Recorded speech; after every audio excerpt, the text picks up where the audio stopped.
So I guess I'll start off. You're in the quad. Okay, then I'm looking at Sarah. Like, Yes, okay. yes, yeah. That works. Yeah, perfectly. you can just look at her the whole time. Yeah.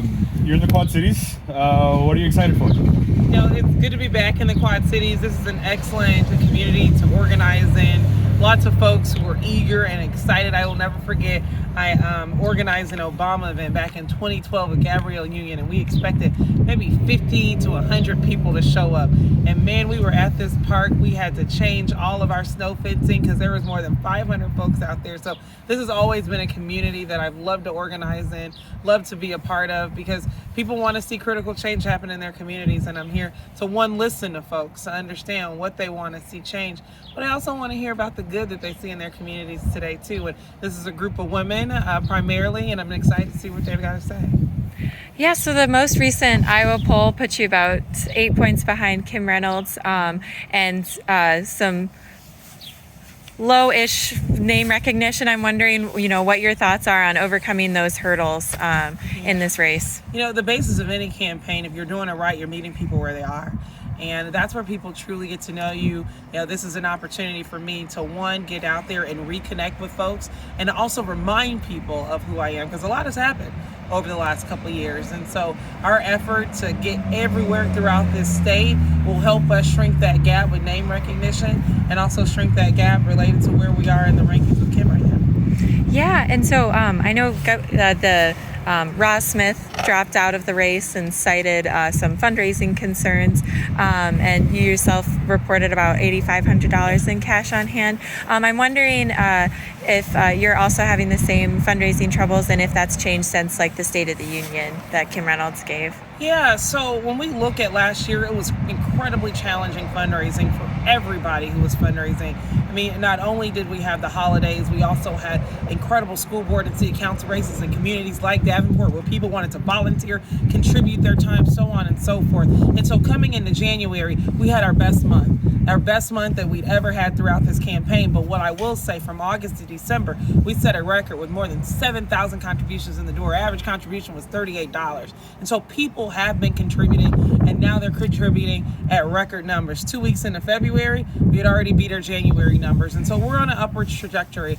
This is an opportunity for us to unify as a party now that we know what this race looks like for the governor's race. And so after June, when all of the competitive primaries on the Democratic ticket are done, we'll be ready to coalesce and to move forward into the general.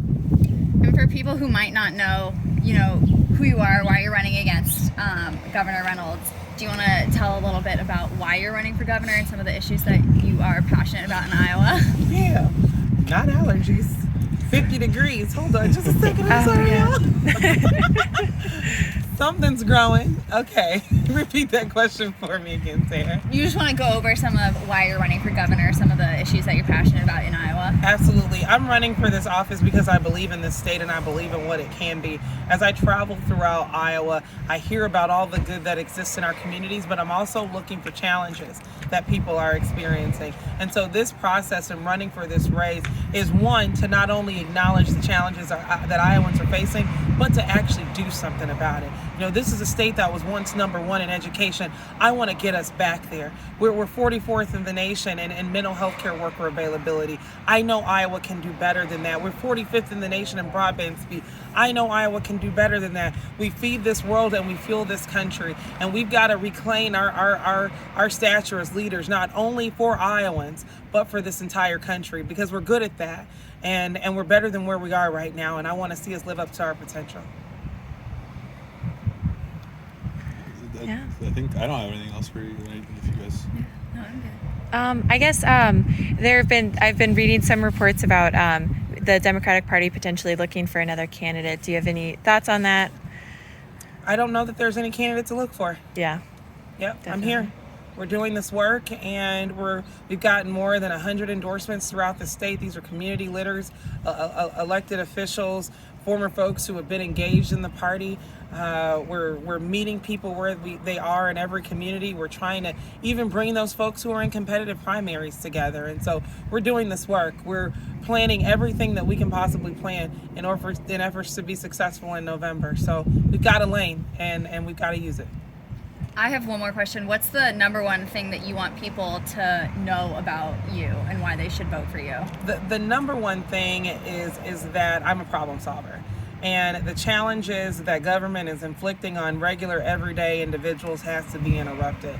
It's time that the leaders in this state invest in Iowa. What we consistently see in this administration is restrictions, repercussions, and retaliation. It's time for us to invest, because it's in investing that we're truly going to see the outcomes for Iowans all over the state. People think they're alone, barely making ends meet.